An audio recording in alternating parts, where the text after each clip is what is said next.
I ain't gonna even hold you. Like, I'm not gonna even hold you. I just got done watching the newest P Valley episode 4, season 2. Baby, this episode was hot. Oh my gosh. Woo! Like, I cannot wait to review 3 and 4 because I just can't wait to talk about everything. But that's besides the point. This is supposed to be about, hold on.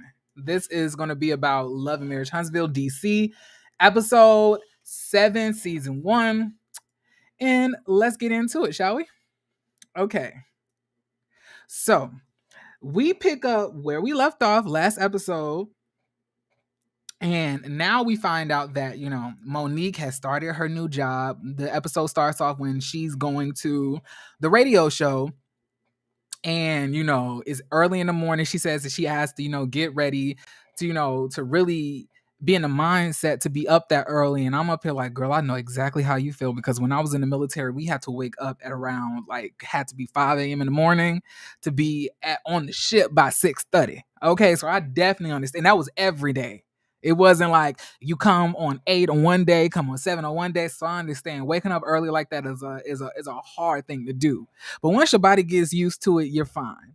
So we end up going to the next scene, which is where we see her husband, Chris Samuels, taking care of the kids. And I thought Chris Samuels was doing a really good job. I really like Chris, y'all. This episode made me really love Chris. Like, I liked him before, but I really like him now. Like, Chris is a good man. Chris is a good man, Savannah. Like, that man, like, he really is going out of his way to really put up the effort and the work to do what he needs to do in his marriage. And Monique is not having it. So after he gets done, with the kids, a few hours later, I imagine, Monique comes home. So Monique comes home once again. I think Monique does not like Chris. And I don't know. Some days I feel like she do. Some days I feel like she don't. I feel like I be trying to really give Monique the benefit of the doubt. But based on this episode, I don't think I can. Like, she came in, she didn't even greet him. The man's whose house that you're living in, your husband. She didn't greet him. She just said hi to the kids. She sat away from him. I noticed that. And if you really paid attention when she had walked in, hold on, let me turn my mic down. Like, when she had walked in and had hugged her child without saying hi to Chris Samuels, like, he was looking really hurt by that. Like, Chris was looking extremely perturbed about the fact that his wife did not come in and talk to him when she walked in. And I really noticed that. And I'm up here like, well, do you want him or not, Monique? Because this man is doing every single thing that you ask of him. And then he's even giving her props. He's up there like, I'm so proud of you. I'm really happy that you're going out, going after the things that you love to do. And mind you, this man is taking care of like, he's doing what these other husbands won't do. Like, she is living the life that these other women wish that they were. And I'm saying, like, it's easy to see that Chris is doing the work. I just don't understand how everybody could sit here and try to claim that Monique is in the right in this situation when she does not love this man. She doesn't ever like him and sometimes love him. I know, I can see it. Like, this episode really made it clear to me. And on top of that, he's sitting here giving her all of these accolades and even saying, and dealing with the kids is not an easy thing, and you, like, I don't even know how you were able to do it. And then she's gonna tell him, she's gonna be like, that's why you just can't go and do and just try to do this free hand, off the cuff. You have to plan this stuff out. I'm like, dang, Monique, can you give the man a little bit of wiggle room? Can you give him a little bit of props for taking care of the kids? Like, she tried, but she did. Like, I appreciate you taking care of the kids. Like, it was just so pessimistic, so negative. Monique is just an unenjoyable person to me, y'all. I swear I am trying to find something positive about this woman, but I really don't like Monique. I don't. And she does not display herself well. I don't know what her point or what she wants from Chris at this point. Because to me, it seems that Chris is doing every single thing that she's asking of him, and she is not pleased. He didn't call her to ask about things that the kids may need. And on top of that, like, okay, so you're not mad that he's taking care of the kids. You're mad because he has to call you to get a few specifics about things that the kids may need. Like, it's just so tacky to me. Hey, Shirley. Hey, Barbara. This is Shirley. And I know one thing. That bitch Monique that's over to your house right now, she done fucked both of our men. And Shirley, I know you might want to come out of a bag on me. But if you got the straight razors, I have the Vaseline and we can beat this bitch up in the back alley. I'm just kidding. But hey, Shirley. But y'all listen, back to what I was saying though. Like, I don't understand as to why she feels the way that she feels towards Chris. Like, Chris is doing a good job, if you ask me. Chris, keep doing what you're doing. And if she was to ever leave you, trust me, you'll find a woman who would treat you the way you deserve to be treated because you are a good man. You like that, you a good man. So let's move on to the next scene, y'all. Because I'm not going to let Monique drive me up the wall. I refuse to do so. Okay, y'all ready? So the next scene that we go to is Ashley meeting with her publisher or her manager. I don't know who this woman was, or at least I can't remember. And she's going over, the book. Her book is called Do That Shit, and she's trying to make sure that she has everything right. She's trying to make sure that she has everything that needs to be included in there. And she's saying that she wants to have it done, but she is running into, some issues when it comes to, finding the time to do everything because she's taking care of the kids. DJ Quick, he always has to go on the road and everything else like that. So she's trying to balance it all out. But she's saying that she's having a hard time ending the book because she's also still like living, like her life hasn't ended. And she says that she even ran into an issue where she may even want to put in the book where she may like apologize to somebody, and she may be cool with somebody, and they go and like try to do some underhanded things. That she's referring to the situation between her and Winter, where I guess Winter had that dinner with her, Arena, and Tasha, and Ashley left thinking that everything was cool, that they were on a good path to being friends and everything else like that. And then Winter and half her scalp went over to Monique to try to get here and spread all of this gossip, make it seem like it was way more negative and everything else. Like, I still don't understand why Winter is doing the things that she's doing. But you know what? After when late, I'm gonna kind of skip forward, but I'm not gonna go into it in depth. But when Raina has a conversation with Winter, I really got to understand where Winter is coming from. Winter is not on this show to be anybody's friend. Period. That's obvious, because it's no way that she needed to do Arena the way that she did her. Now, I could see you even going at Ashley, but for you to go at Arena was really crazy to me. And then you and Tasha came up with this dinner to basically approach Ashley about the way that she addressed both of you guys at Monique's dinner. And Arena was also on your side as well, but Winter still felt like she was ambushed. How would you ambush at a dinner that you planned? So Winter is definitely not trying to make friends. She's trying to get on the show. Like, Winter, to me, I feel like Winter would work better. Now, although I feel like she's a star of the show, not the star, but a star of the show. I feel like the other star is Ashley, featuring, Arena as well. But I'm saying that I feel like Winter would really work well on Real Housewives of Potomac. I feel that that's more of her lane. You get what I'm saying? Like, I feel like she will work really well with that because she likes to make up fake drama. She likes to do all of that stuff. And I feel like it will work really well on, the Real Housewives of Potomac. But in this cast, it just seems that very obvious that everything that Winter is doing is inorganic to create drama to try to stay on the show. And that's just me. But let's go back to this. So she was saying that, like, she had this issue, with Winter, and she's thinking about putting that in the book because she tries to please everybody, apologize. And some people just don't want to be on good terms with you. And she's just trying to make sure that she understands that at this point in her life, that she loves herself and that she's accepted herself for who she is. So that's what, Ashley is talking about in her book. But, that was the end of that conversation. So we're gonna move on a little bit further. Also, y'all, happy Sunday. I don't know if y'all went to church or not, but if y'all did, congrats. If you didn't, that's fine as well. But I'm happy. It's a good Sunday. Hey Ravine. But the next scene that we go to is between Arena and what's his name again? Jamie Tyler. Arena was very bothered by the red light special because Jamie's behavior is still questionable.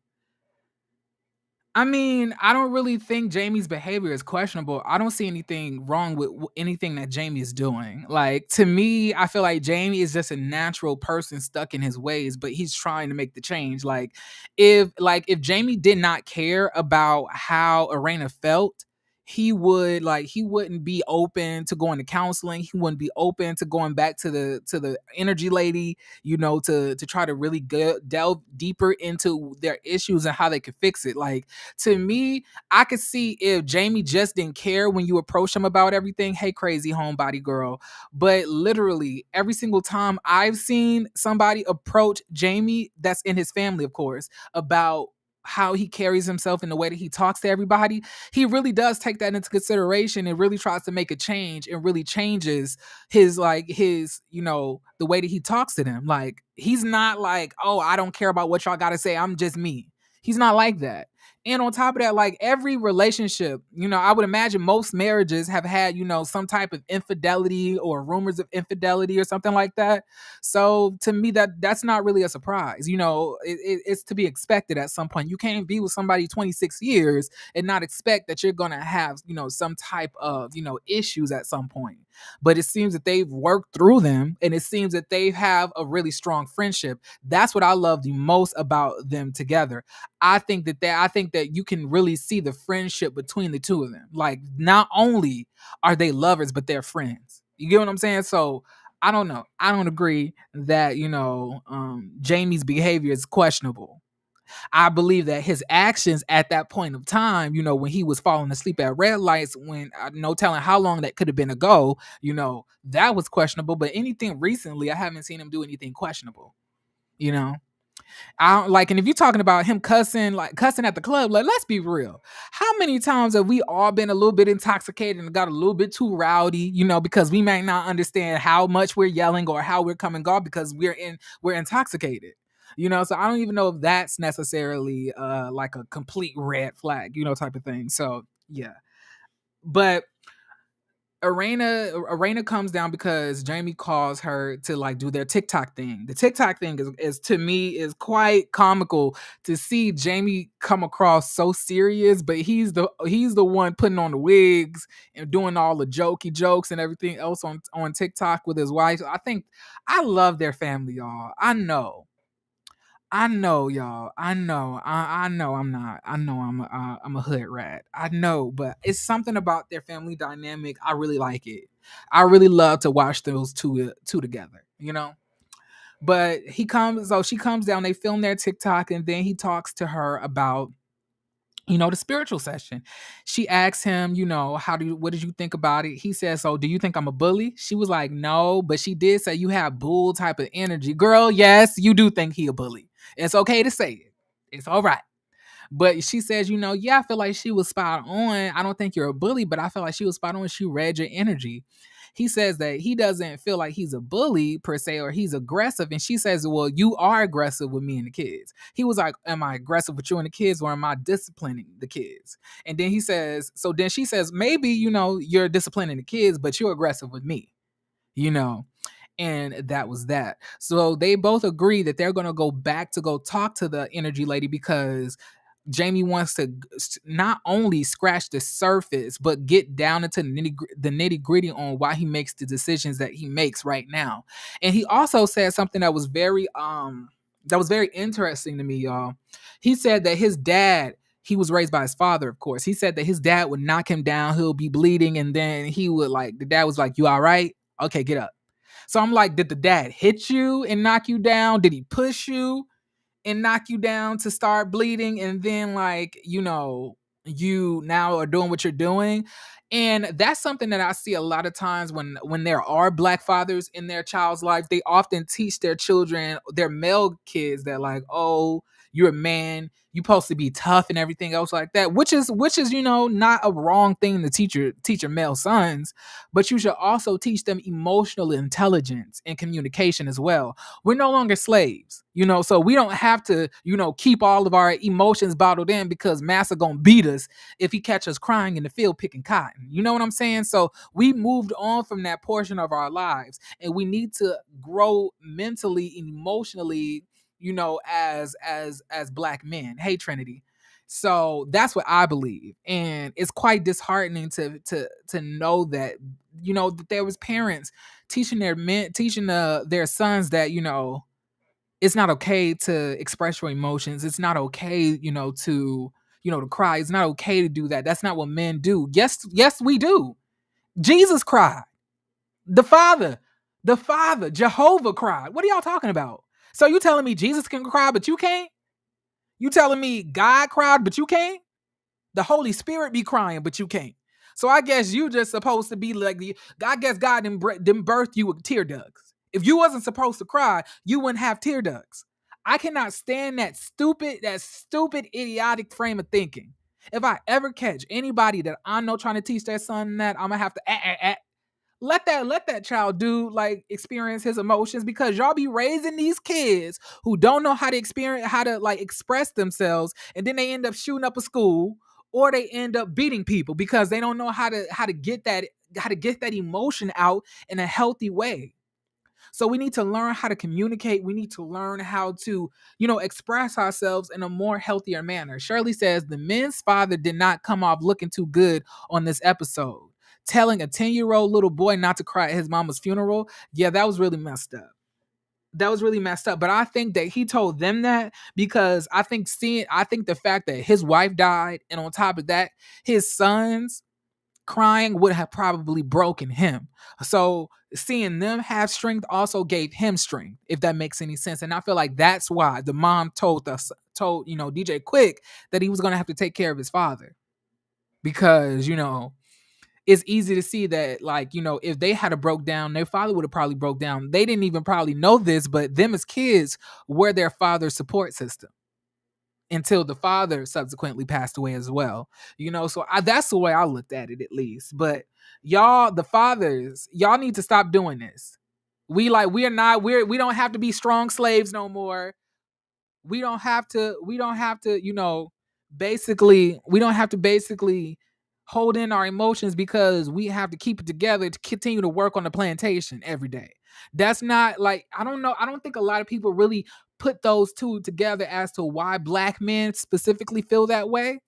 But it's obvious to me, because that's what it all points back to with slavery. Black men didn't have, any capacity to be emotional. They didn't have any time to be sensitive. They had to be strong. They had to be strong for themselves, strong for their family. Y'all don't understand this, but the black men back in the 1800s were getting bent over by the master and getting fucked in front of their children, in front of their wives at the time. And they had to pull their pants up, not cry, and be a strong ass man, and go back to the plantation and still be an emotional support for their family.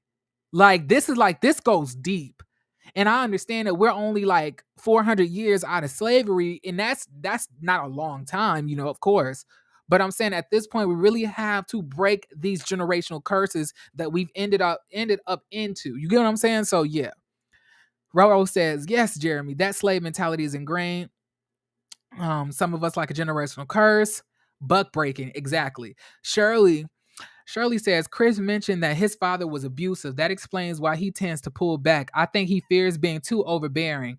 I don't think that's why he pulls back. I think that Chris has gotten himself into an emotionally abusive relationship. I don't know if you saw when Monique came into the house, but Chris looked scared. Chris looked scared and hurt. He looked like he was in fear. To me, when Monique walked in, she walked in with an energy of dominance in the house. So, if anything, I believe that Monique runs this house. To me, Monique is very similar to Olajuwon from Married at First Sight. If or or who else? Or Marceau from from Love and Marriage Huntsville. Like she tears down Chris to rebuild him back up in the way that she wants him to be. She doesn't like who he is as an individual. And he's been so used to that in his household growing up that he's ended up in a relationship that mimics that same behavior where he's not good enough, where he's getting verbally abused, probably, where he may even be getting physically abused, and we may not even know. But something about Monique is off to me in a way that Chris shrinks when she comes around, or when she's in the room with him. You see a big 6'7" man shrink down like that. It's something to pay attention to. Like, I think that he's replicated this whole abusive relationship in the relationship between him and Monique. But yeah, y'all. So that's where we were at with that. But yeah, Jamie, it's okay for you to express your whole like how you feel. I don't understand this. Y'all get married to these women and then want to be scared to tell these women how you feel. It's not okay. Like, if anybody, y'all should feel comfortable, feel safe being vulnerable with the women that y'all decided to spend the rest of y'all lives with.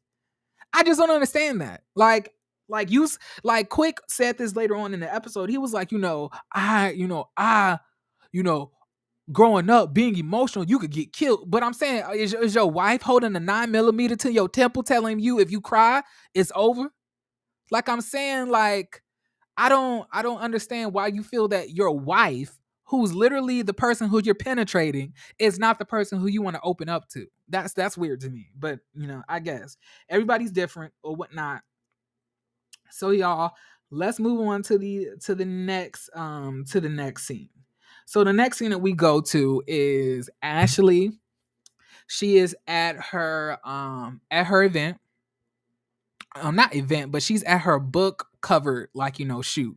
So she's taking photos for her book cover, which she says took a lot of might for her, because it took a long time for Ashley to really love who she saw in the mirror. And if I didn't understand that, y'all, like, I know how that feels for real. Like, a lot of people tell me that I'm attractive and everything else like that, but sometimes, I don't feel like I look good. I don't feel good about myself. Sometimes when I look in the mirror, I don't like what I see.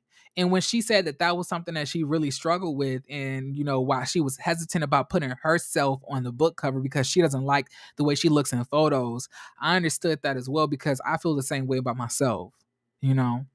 And I really like Ashley, y'all. I relate to Ashley on a lot of different levels. She is a really cool chick. She's a real cool chick, and I'm really happy that Ashley found the strength to really, love herself enough to know that she belongs on her book cover, that she's beautiful, that she's that bad, that she's a bad bitch, that she deserves to be seen by everybody. That takes a lot of work, a lot of self-work, a lot of therapy, to love yourself. And I'm still working on that myself. I still struggle, with self-esteem issues. So yeah, congratulations. But of course, we can't ever have a positive moment without Monique showing up to bring us some bullshit. So Monique comes in. She sits on the couch. Ashley comes over and they greet each other. Hey, how you doing? How you doing? Yeah, yeah, yeah. And Monique asks, what's the name of the book? She says the name of the book is Do That Shit. And she basically explains, if you got something that you want to do that shit. Like, go ahead and go forth and do the things that you need to do to accomplish the goals and the missions or the objectives that you have, that you want to follow.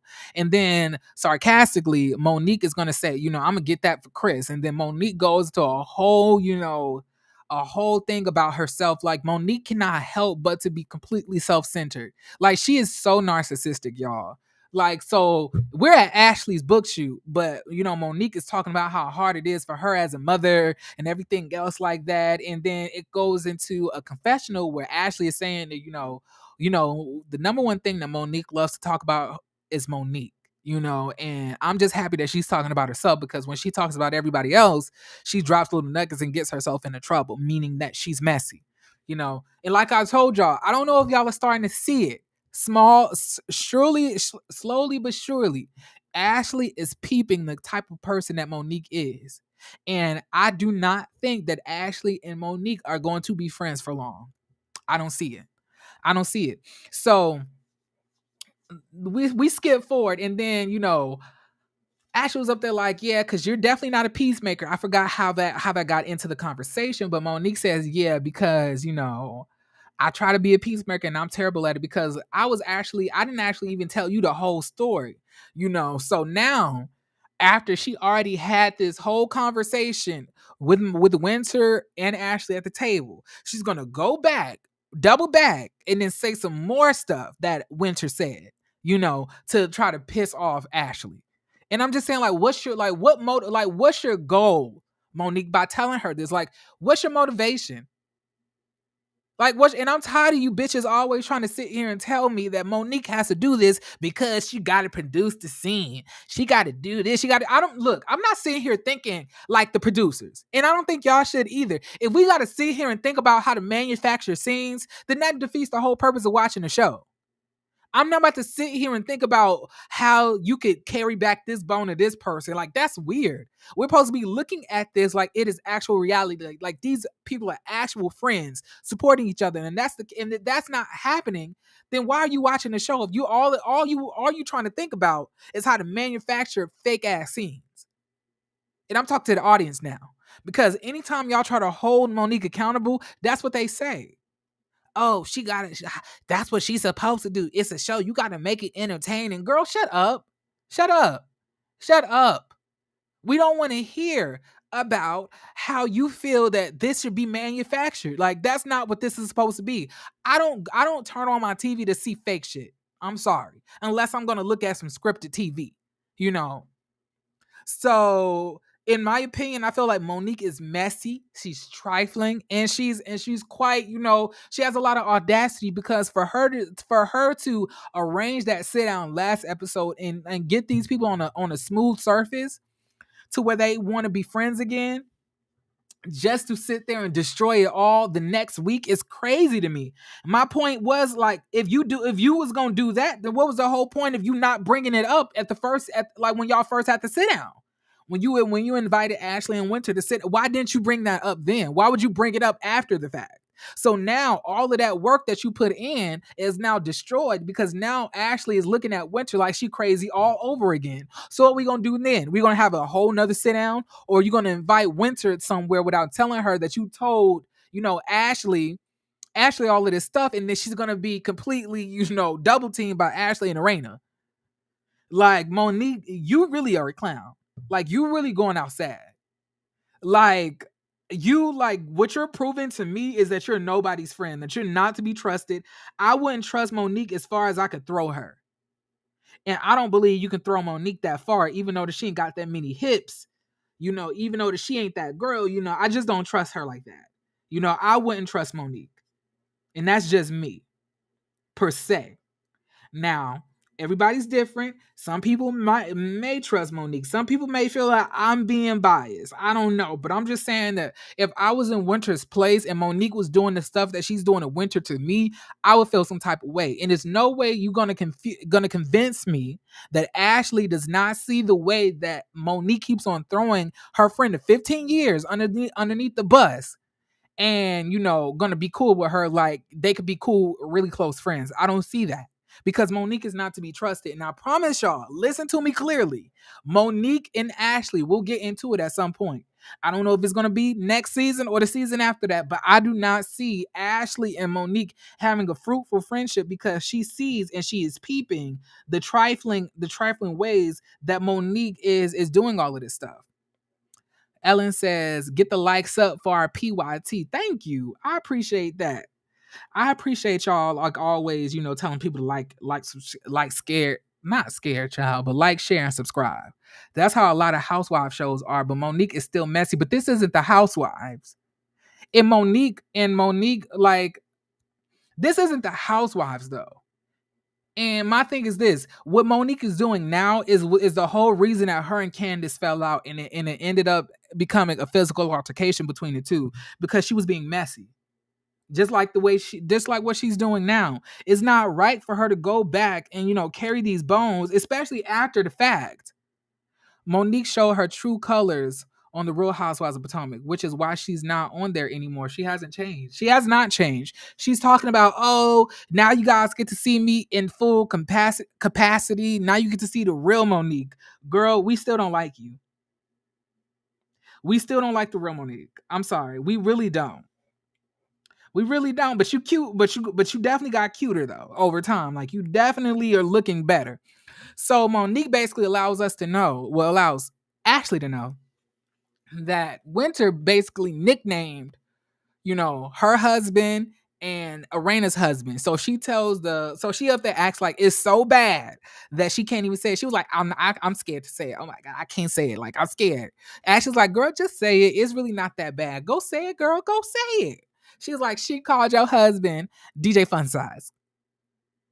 And then Ashley was up there like, that's it? Like, I'm not mad. I mean, he is short, but I called her a lot of different things as well. So I love the fact that Ashley didn't give Monique the reaction that she wanted. Monique wanted to see Ashley get upset about this so she can go at Winter, but Ashley shrugged it off because she didn't care. And mind y'all, every single time that Monique is in a scene with these women, the only thing that she has to talk about is Winter. That's strange to me. Like, I would never be friends with somebody like Monique. I could never do that because Monique, I don't like her. Oh Jesus, I do not like Monique. I cannot. This episode really made her look like a fake, fraudulent, backstabbing, nasty individual. She don't have no loyalty to her husband. She don't have no loyalty to her friends. I'm surprised she even have loyalty to herself. I can't even say that she does because she messed up the biggest bag that she was getting, and now she's on own production, probably getting paid a third of what she was getting paid over there at whatchamacallit. So yeah, I'm finding an issue with this, but yeah. So and then she also says that Raina's husband nickname by Winter was called Red Light Special because he fell asleep at a red light and everything else like that. And I'm just like, wow, Monique, you are trash. Like, if y'all are Monique, if you are ever friends with Monique and she invites you onto a TV show, do not go because she would throw you underneath the bus. She would railroad over you just to make a scene happen. 15 years of friendship thrown down the drain because Monique don't know how to be loyal. Wow. Monique, you really are a clown. Like, you really are. And I don't see it for you like that. I just don't. But let's move on. So the next scene that we go to is DJ Quick and Chris Samuels meeting up, at a foot parlor place, where they massage your feet. And Chris basically talking about he can't wait to get these bunions rubbed on. And I'm gonna be like, see, that's exactly why you need to be rebuked. Because y'all be coming in there asking people to rub and tug on y'all feet. Y'all be having corns, bunions. You have enough money to get that situated, Chris. Don't nobody want to rub on your feet if it look like you got, little corns attached to them. Have some respect for the people who have to rub the feet. So, but Quick and Chris basically talk about the whole emotional thing. They go back over everything that had happened, at the spiritual place. And this is what Chris says, I don't usually cry a lot, but hearing your story really almost brought tears to my eyes. Like, and I just want you to know that I really do feel like your father sees you. This is what Quick was basically saying, like, yeah, Ashley always tells me that, I don't show my emotions, and she always getting on me about that. But where I'm from, showing your emotions will get you killed. Well, you're living in the suburbs. You living in a big ass house. You have a wife that loves you. You're not in the hood anymore. So break the mentality.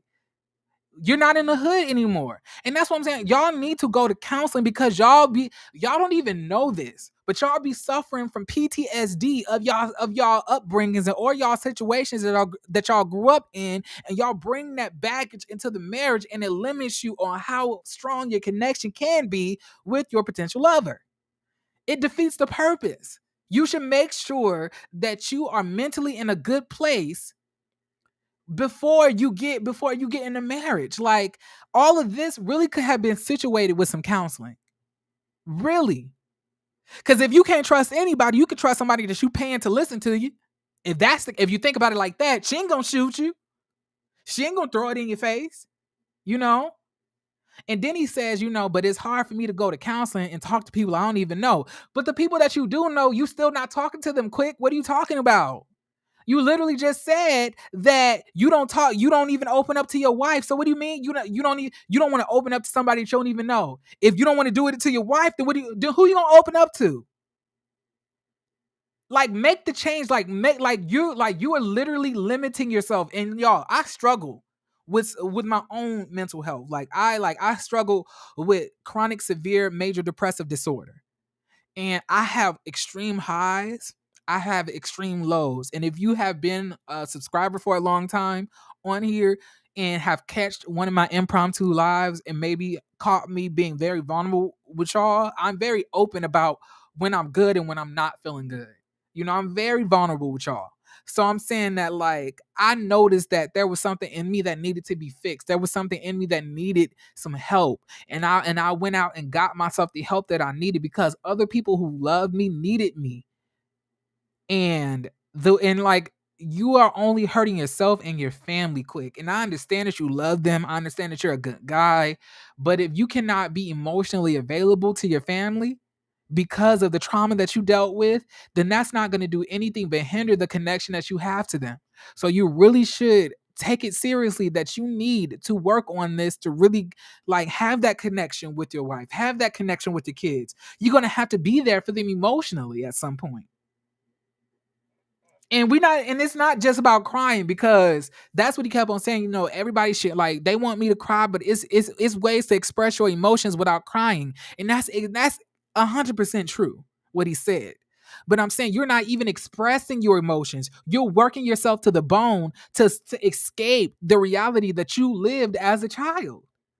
So you're not even expressing your emotions in a healthy way. You're falling asleep at the wheel because you're overworking yourself to run away from the trauma that you was dealt as a child, from your parents passing, from the fact that you were told that you can't be emotional. Like, it's so many different things, quick, that you need to work on, that I promise you, y'all, therapy works.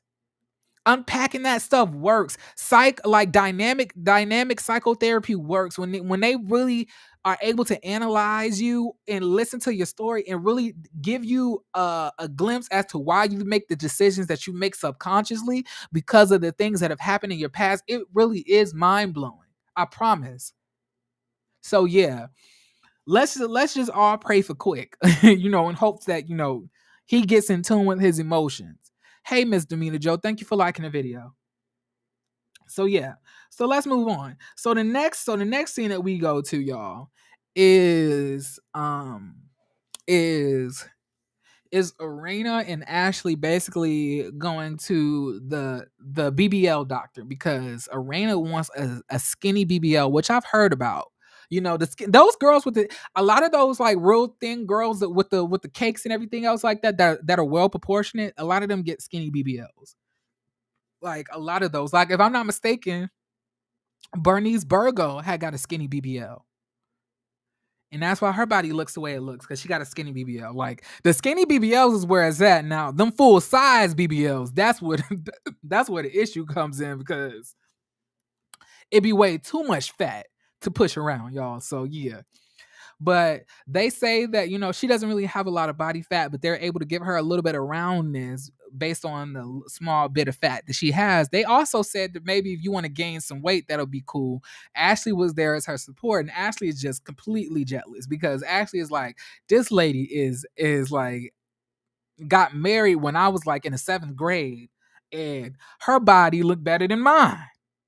She ain't got no stretch marks. She ain't got no cellulite. She ain't got no fat. She was like, I hate her. Because Arena's that girl. Arena is really that girl. Arena and Ashley are both that girl. Arena is just everything. You can just tell that Arena was the popular one in the school, but she was that popular girl who was really good-hearted, that everybody loved, and she treated everybody well. Like everybody loved Arena because she was a good person and she was a baddie. You get what I'm saying? So I just love Arena, y'all. Arena and Ashley, I don't know, like they have a hold on my heart right now.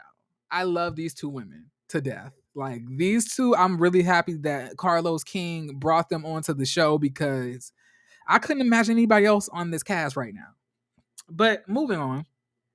So after this, we get into the conversation basically that Monique had with Ashley, and Ashley is now relaying that back to Arena, and she's basically telling Arena that I had Monique over when I was doing my book cover, and basically she said that Winter had nicknames for her husband, and she was talking about her husbands. And she says that, she called my husband DJ Fun Size. And then Arena said, well, what she called mine? And she was like, the red light special.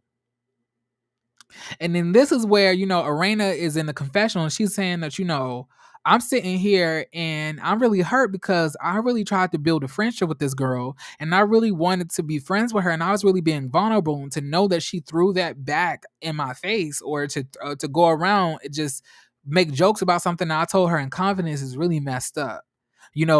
I don't even want to be friends with this girl. I don't want her anywhere around me. And that's why I'm saying, like, Winter, you're not being smart about this.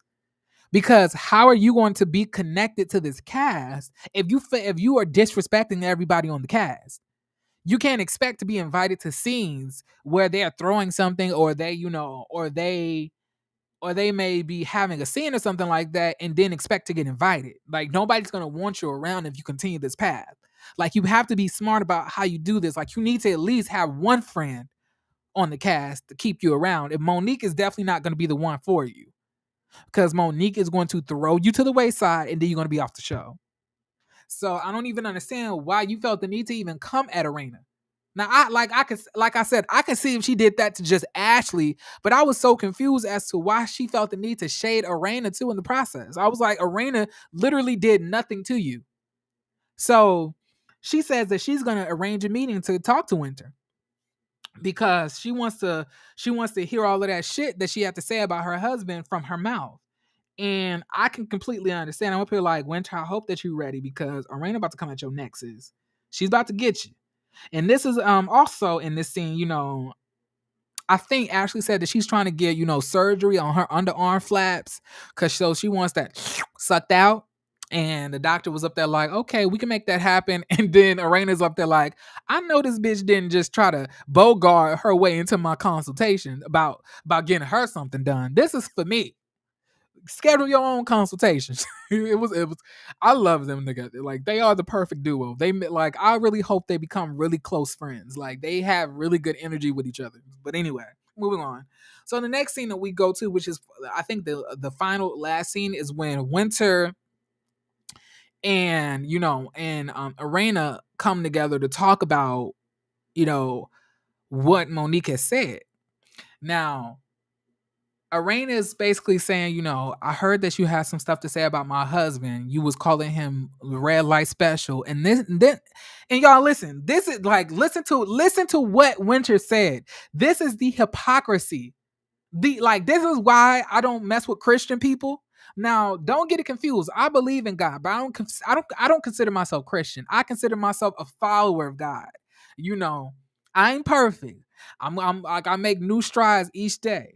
But I'm saying that, like, when it comes to people who label themselves as Christians, they're hypocrites. Because, like, literally, this is what Winter said when Arena had told her about what she had heard her say. She was like, it wasn't supposed to be like that. It was just a joke. I could be sarcastic, sometimes, and everything else like that. But I was like, hold on.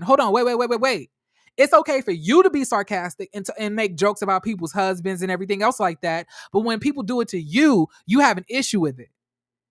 So it's okay for you to be sarcastic, for you to make jokes, for you to be, real sly and dry and real, underhanded with your jokes. But let Arena just say you married a scammer. All of a sudden, you about to have a panic attack. You done shaved off half your scalp. Like all I'm seeing is hair follicles hitting the ground. Like when it's about you. So it's okay for you to do something that you're not okay with somebody else to do. Then she also said that, and I just didn't find it okay when you told Monique something that I told you in confidence. This bitch gonna tell her, oh, but you didn't tell me that you didn't want me to tell anybody. Girl, shut up, Winter. Winter, shut up. You know damn well she didn't want you to go around telling everybody that. She was telling you this to try to relate to you, to try to, befriend you, to try to gain a connection with you. And you sat there and shitted on it. And then you want to sit here and get online and want to act like you're this classy ass lady when you're not. You're an underhanded, evil, nasty, mean-spirited ass bitch who is sitting here very thirsty for fucking attention on motherfucking own network. And we can see it. Now y'all can say all y'all want about, Ashley being a bully or Ashley being this, Ashley being that. Ashley gave her the benefit of the doubt. Ashley apologized. Ashley put her ego to the side and apologized to Winter humbly. And Winter was still sitting here talking shit after the fact. Like Winter's not classy. Winter's not classy. She just talks more proper than everybody else, but that's not what classy makes. Her actions are trifling as fuck. And I don't understand how people like, oh, Winter is the classy. No, the fuck she not. Just because she's wearing ill-fitted, church dresses or ill-fitted church suits don't mean that she classy. Because a classy woman would never conduct herself in the way that Winter has been conducting herself. Winter is an opportunist. Winter is thirsty for fame, and that's exactly why Winter and Monique are friends, because they're two sides of the same nasty ass coin. But she expected Monique to keep what she said between her and Monique, but wouldn't do the same for Raina. Exactly. Like she's a hypocrite. I'm glad you made that point because I didn't even connect those together like that. I was just shocked that she literally said the exact same thing that Ashley said to her about being sarcastic and being like, joking, and how that could be coming across as aggressive, but literally said the same thing to Arena. But it's okay when she does it. Like, Winter, you're a fucking clown. You and Monique are two sides of the same dumbass coin, and I cannot mess with. Look, now I can't take away the fact that I think that Winter is funny. I do think that she's quite hilarious, but I definitely think that Winter is a hypocrite. Winter is a liar. Winter is manipulative, and Winter is an opportunist. She's not on here to make friends. She don't want to make friends with these women because if she really was trying to make friends, she wouldn't be making the moves that she's making. She's not moving smartly. She's not. Cause how you gonna turn the whole cast against you, dummy? Who you like? How you gonna get invited to anything now? Like, I don't know. Maybe Carlo's gonna force these women to continue to invite Winter around, but it's just gonna come across as inorganic. And another thing, Carlos King. I know you want to stress this shit out as much as you can, but it was no reason for you to cut off when the conversation was getting good with Winter. You should have included that inside of this episode. This is a new season. It is not time for you to be stretching this shit out like this is Love and Marriage Huntsville. You do not have time to give us no filler episodes. Okay? You should definitely have put in the argument between Arena in this episode. You should not have cut it off. You're trying to stretch this shit out, but you're only gonna make us not want to watch it. Because they don't even have the footing, they don't even have the stability yet for you to give us filler. Every episode right now should be hitting. And although I feel like this episode was not bad, I felt like you could have definitely gave us more. Like, we could have saw less of Monique and Chris, and we could have saw more of the conversation with Arena and Ashley. I mean, with Arena and Winter. Like, I don't know why Carlos is keep on trying to force like Monique on us. We don't want her. We return the sender, please. Can you please take this woman back? Andy Cohen, could y'all please give her a contract?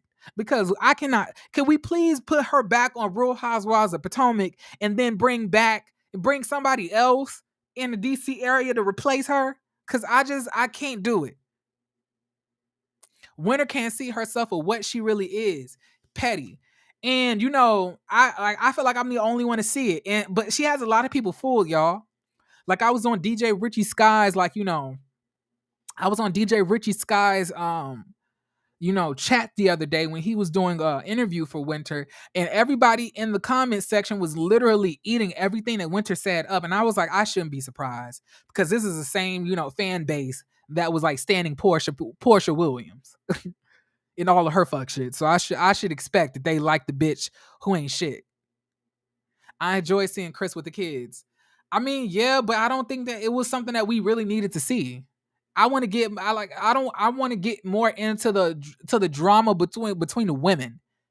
I don't want to see Chris be a dad. That's fine. I know that he's a good father and everything else like that, but like this is a new season. This is a new show. We need drama. We need more excitement. I don't have time to sit here and watch boring scenes with Monique and Chris. Like I said, like, or just give us a little 15-second, little feature of them, taking care of the kids, then go on to the next thing. Like we shouldn't have to spend 10 to 15 minutes on Chris and Monique. Like I don't understand why that's the case. That was a waste of time when we really could have gotten into what they were talking about between Arena and Winter. I feel like it was a waste of time. That was just me. Now, what do y'all think? That was the end of the episode, though, y'all. I really hope y'all enjoyed the review.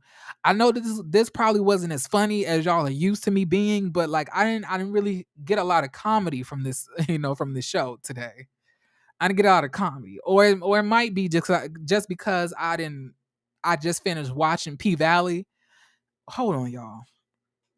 I don't know if y'all watched P Valley, but baby, this episode was hot. I'm trying to tell you, I almost have to fan myself because these sex scenes are getting good. Oh my gosh, like Lil Murder. Listen, I didn't like in the first season. I really didn't see it for Lil Murder like that. I didn't see what everybody else was seeing, but this second season, Lil Murder. Oh my gosh, Lil Murder is hot. Lil Murder is hot. And like Big Teak, like Big Teak, y'all, like the dude that just got out of prison. He thick, baby. He is thick. I didn't know what the hell was underneath them baggy clothes, but when he took them clothes off, I was like, oh yes, oh yes, yes, yes.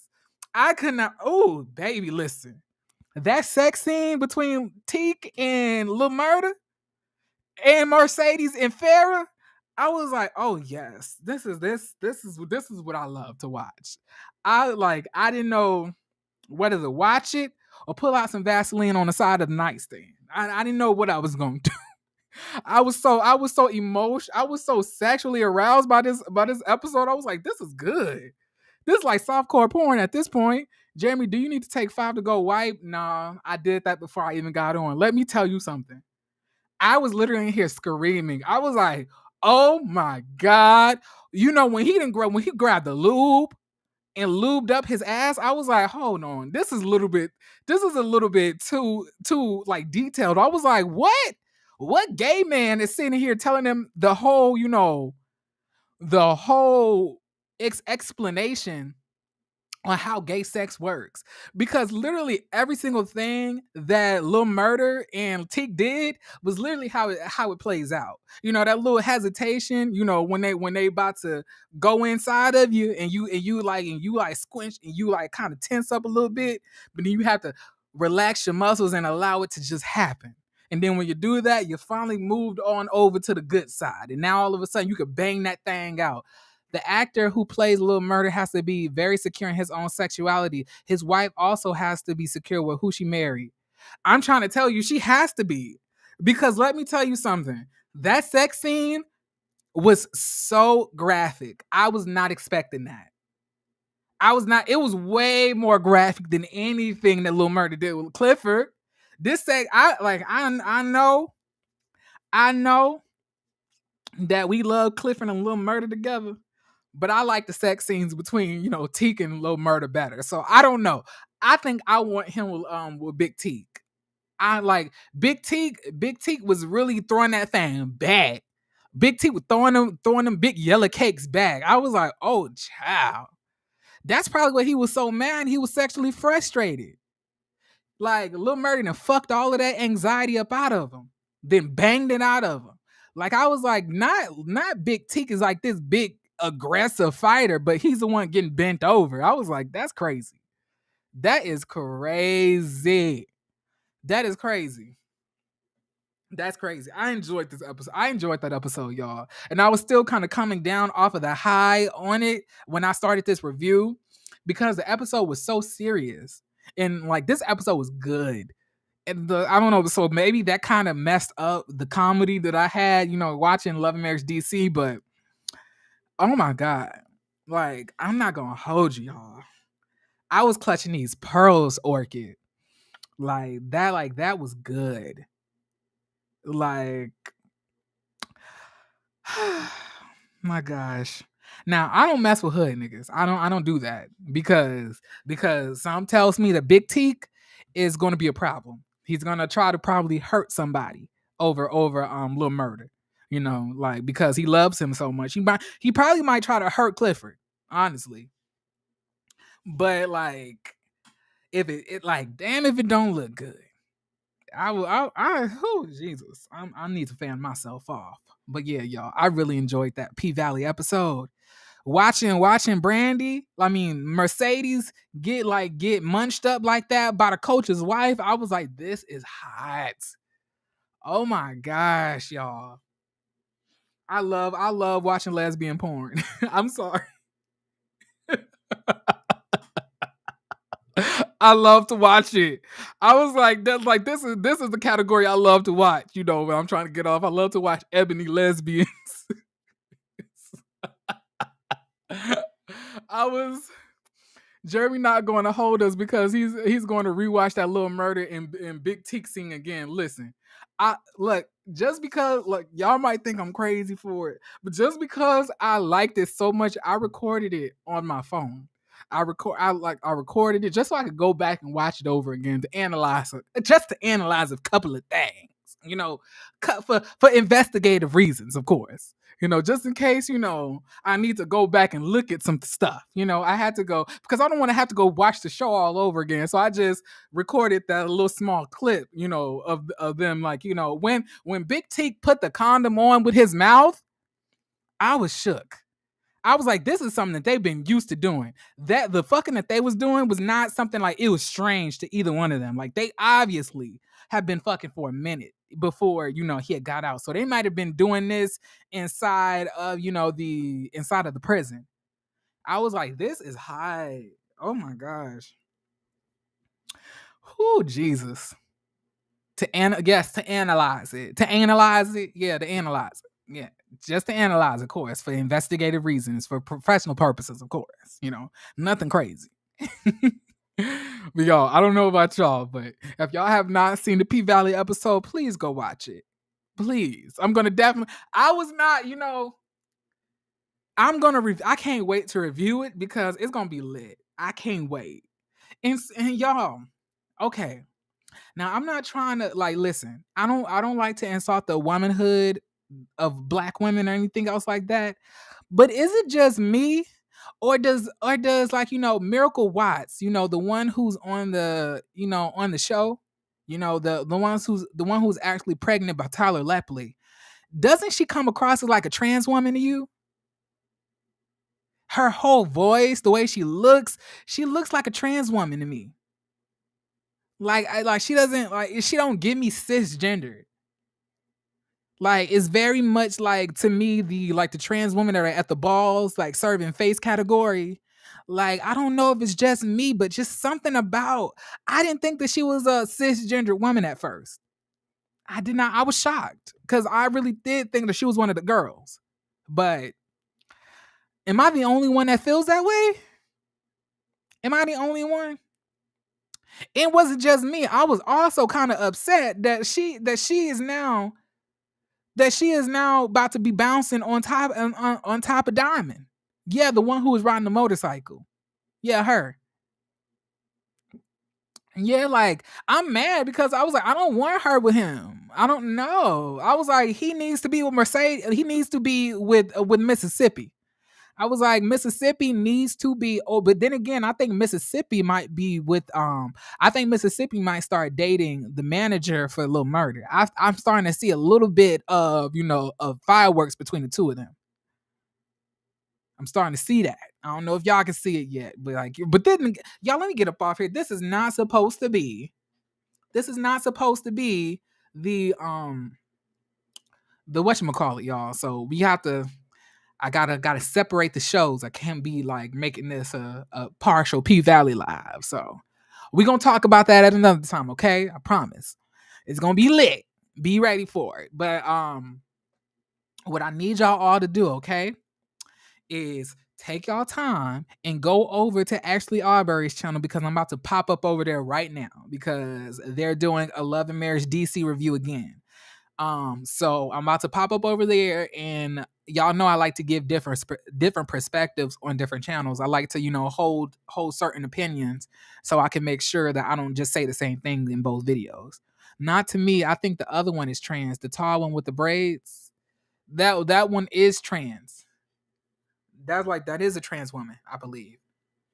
I don't know. Maybe it's just me, but like Miracle Watts gives me, and she just don't fit on the show either. Like I don't think that she's a good actress. Like her scene was odd. Let me get up off here, y'all. Much love, much peace, much chicken grease, and always remember, if he give you the condom to put it on him, you put it on with your mouth.